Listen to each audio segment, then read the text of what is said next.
Political jabs and counter jabs highlighted today's debate in the most closely watched state Senate race in the state. Republican incumbent Frank Wagner facing off with Democratic challenger Gary McCollum. Andy Fox is here with what happened. Andy.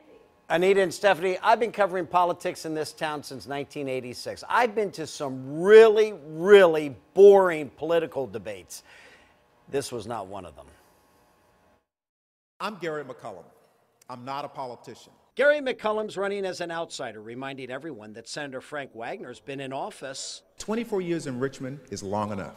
Watch Senator Wagner. You could tell he was tired of hearing that and other challenger claims too. Then Wagner fired back. So to sit here and take these shots that somehow I'm not a leader, when everybody in this room knows exactly how that transportation bill went down. That it was Wagner's leadership that got the historic transportation bill through the General Assembly, bringing more transportation money back to Hampton Roads per person than what goes to Northern Virginia. If that's not covering transportation for this region, I don't know what is. McCollum says Wagner has not been a leader and laid out his own priorities. Diversifying our economy, making sure that we are fully funding transportation and providing the kind of funding that we need for our schools and taking care of our veterans as they return back from these two wars. Gary McCollum's failure to know he'd been discharged from the Army for 14 years, still claiming to be a major in the Army Reserve, forced him to talk about that. I'm disappointed that my opponent has tried to use this issue, this mischaracterization of my time in the service,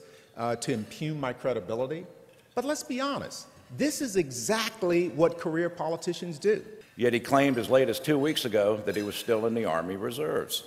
There's no way you can be in the Army Reserves for 23 years and have no contact with the Army. We're just bringing out the facts. A lot of fireworks there. I just went through campaign finance reports. These two candidates you just saw have raised a total of $1.6 million.